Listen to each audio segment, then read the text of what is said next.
I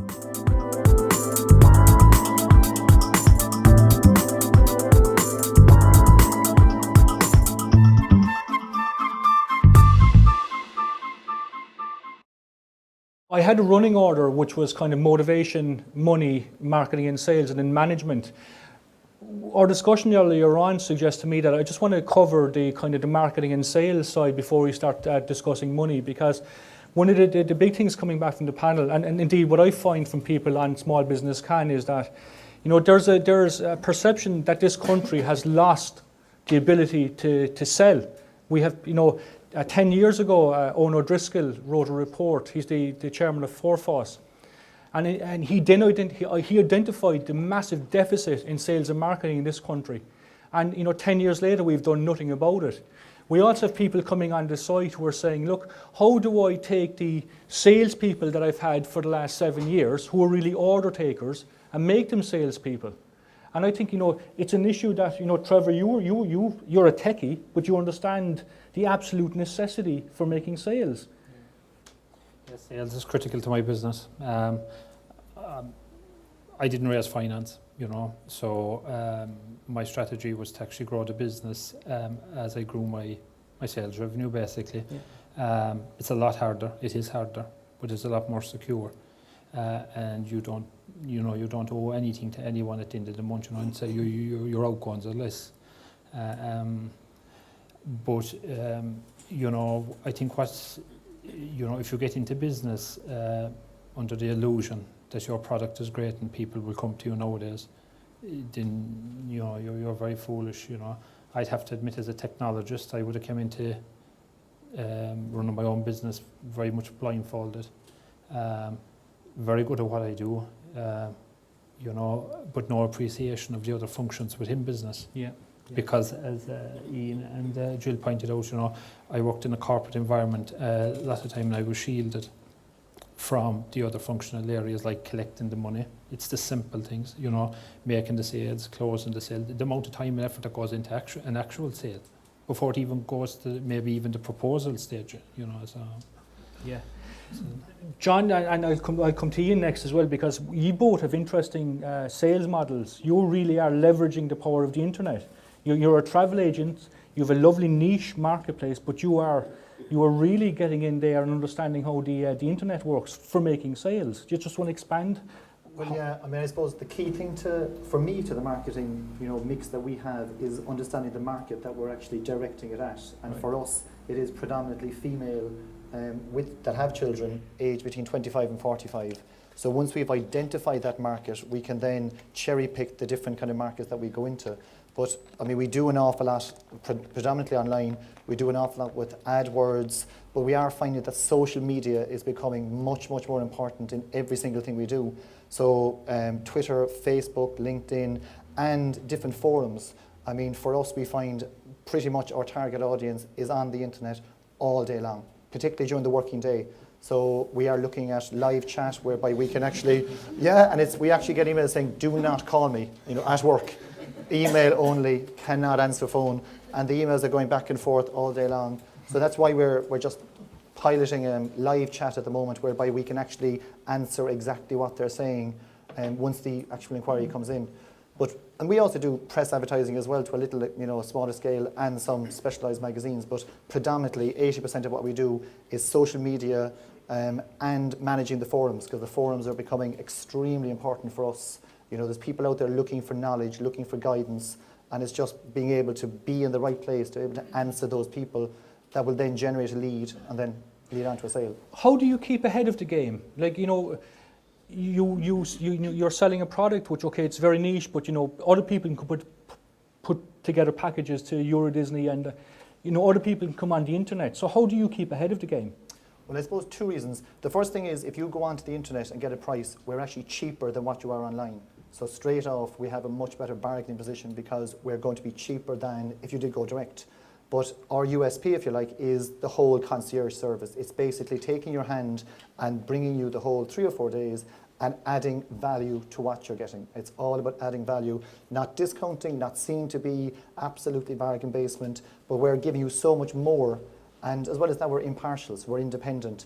So it's that expert advice you know, and all we do effectively is Disney. So from the smallest question, if you had somebody that had special needs, for example, you know, we know exactly the room down to the number on the floor where you need to be. And the internet just isn't going to give you that. Okay. Ian, when we were discussing your business earlier on, you know, you've taken, you have a traditional business in one sense. You know, you get out there, you look for customers, you have a sales campaign, you do an ROI. But what you also seem to be doing is you're beginning to realise that you have a business model that could be replicated in other marketplaces. And the learning that you're building up in this market, you can actually take the learning as the product and systemise it and put it into other markets. Did I pick that up correctly? Yeah. What we've done here is, when we started the business originally, we were focusing on lighting. And when we were going, our website had just every single type of product to save energy. And so when somebody was coming to the web, they were looking at it and going, no, I'm going away. What we've done now is we've put structures to the business where we will come in and consult, we'll monitor, we'll actually make recommendations, we'll do the installation, and then we'll measure them and prove the savings over a certain amount of time to show that this client who's trusted us with the savings gets their money back over the 2 years. And what we've done is we have a business model now, and we have exclusive suppliers to certain products where we're the only people who can sell those types of products. And we've now set the same model in the UK. So an Molex colleague of mine who I worked with in electronics has now taken this business model and has now set up his own company in the UK. And as of last week, we're in discussions with the company in Holland to run the Benelux area with the same model, the same sales model, the whole process. So you have an internationally scalable business. We do, yeah. And these are two test sites. So if it runs well, all going well, we would like to start doing that country by country. Jill, when we were talking earlier on, you said something very interesting. You know, part of what you do is you help people sit down and plan their finances. And I was asking, it must be really difficult for people now to forecast sales in the current environment. And you said, that people just have to learn to start dealing with reality.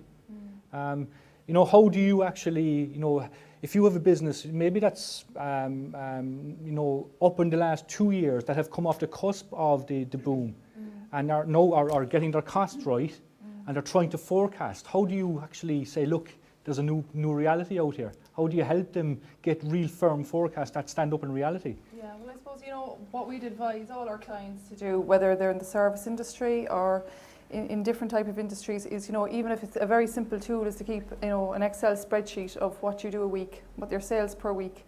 And if you're running for 24 months, you can go back and look at all those weeks, and even Ian's business, you'll probably see trends, so that's a very good tool moving forward to use, If you're in a startup business, it's a bit like looking into a crystal ball. You have to sit down and you just have to spend the time making as exact forecasts as you can.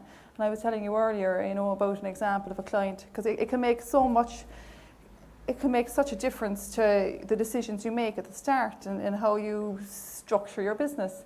Because I had a client who came into me and he did rough forecasts and probably didn't think about it too hard. I wasn't sure how to do it and wasn't aware of some things to include.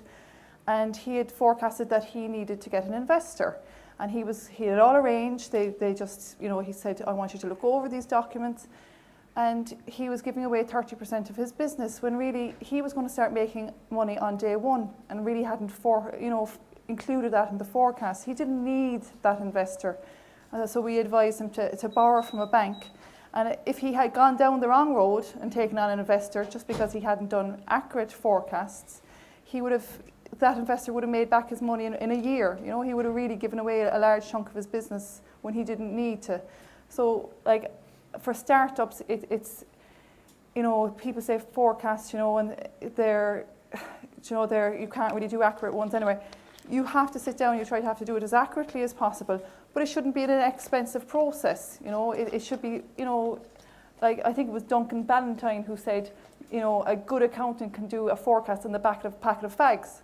That if you have the right information, if you know everything you're doing, if you know your business and if you have a good financial person, then you can really bring accuracy with it. Okay. The interest, you know, we're talking about, you know, and it's come true as a team. You know, preparation is the key, and it's certainly the key when we start talking about money and financing your business.